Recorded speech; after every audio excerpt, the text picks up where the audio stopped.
surrender all of the nations of the world. But if had he done that, all of the nations of the world would bow down to him, but ultimately they'd be bowing down to the devil himself.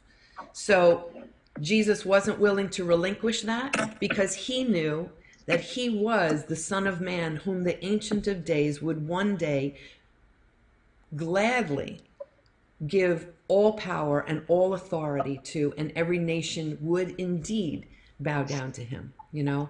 And it says that every knee and every tongue will confess that Jesus Christ is Lord.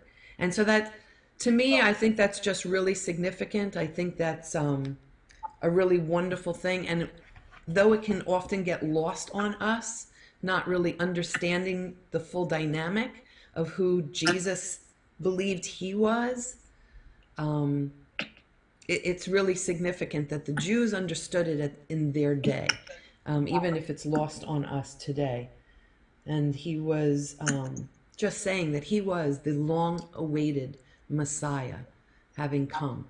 So I think that's really cool.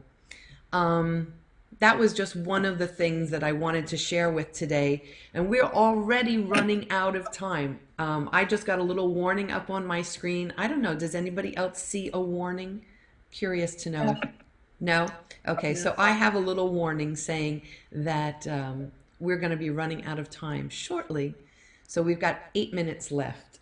I did want to share one other thing, because tomorrow we'll get into some of the other things. Hey, Darlene, I see you there. I know a few other, Yvonne, hi, how are you? A bunch of people just really joined here. Cindy, Bamboo. So I just want to say hi to all of you. Anne, hello, hello. Kathy, Linda, Luann, how are you? Oh, I saw you earlier. Yes, yes. Sarah, and Donna I said hello to earlier. So, but one of the other things, you know, one of the ways that Jesus actually showed himself and displayed himself is in all of the ways that he took authority, right? And we'll get into different ways that he took authority as the week progresses. We'll look at a bunch more of them and stuff.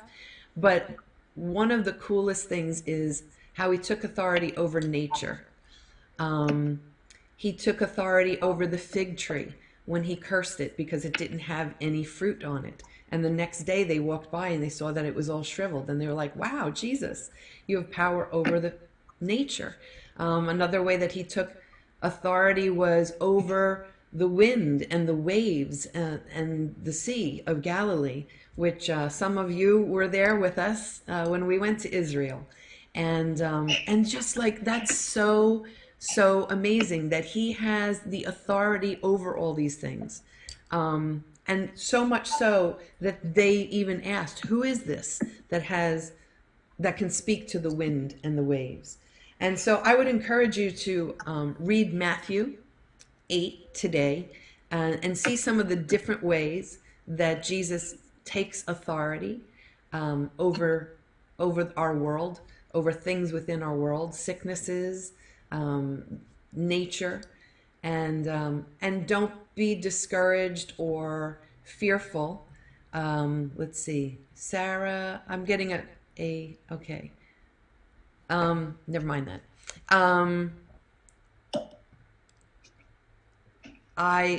Yes, we have to trust God, Sarah says, and ignore the devil because he is a liar.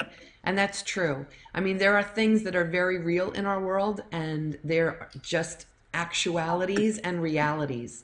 And those we look at, we don't have to fear them, but we can know that Jesus has full authority over all different things. So I'm encouraged by that. I don't know if you are. I would also encourage you, if you haven't, to read Psalms 91 and pray to the Lord Jesus.